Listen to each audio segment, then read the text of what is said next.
Prime minister نے 2 روز پہلے ایک انٹرویو کے اندر بڑی ایک کلیئر لائن لاہور کے جلسے کے حوالے سے لی. سنتے ہیں کیا کہا انہوں نے. ہم نے فیصلہ کیا ہے کہ ہم بالکل ان کو اجازت نہیں دیں گے. جو بھی وہاں ساؤنڈ سسٹم لگائے گا، جو کرسیاں لگائے گا، سب کے اوپر FIR کاٹیں گے. لیکن ہم ان کو روکیں گے نہیں وہاں جانے سے.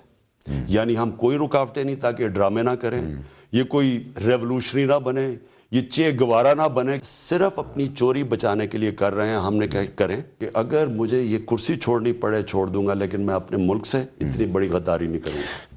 زبیر صاحب سن لیا آپ نے، وہ کہتے ہیں اپنی چوری بچانے کے لیے آپ لوگ اکٹھے ہوئے ہیں، تو کرسی چھوڑنی پڑی تو چھوڑ دیں گے. آپ لوگوں کو کوئی وہ معافی شافی یا ناروزی سے وہ کہتے ہیں وہ نہیں. آپ نے پوچھ لیا ان کی، آپ میں اس کا جواب لے لوں. سے پہلے بھی آپ نے سٹارٹ بھی آپ نے ان سے شروع کیا. بس میں دوبارہ آتا ہوں. آپ سولو کر لینا پروگرام ان سے. زبیر صاحب سے آپ سولو پروگرام کریں. اچھا چلیں ان سے پوچھ لیں. میں فردوس بی بی اس کا جواب پرائم منسٹر کا لے لوں، پھر آپ کی طرف آتا ہوں. جی زبیر صاحب. ایک تو انہوں نے اصولی طور پر فیصلہ بڑا اچھا کر لیا ہے عمران خان صاحب نے کہ کرسی چھوڑ دوں گا. تو کرسی تو چھوڑے نا، اس کو یہ سمجھ کے چھوڑ دیں کہ جی نہیں میں نے NRO دیا.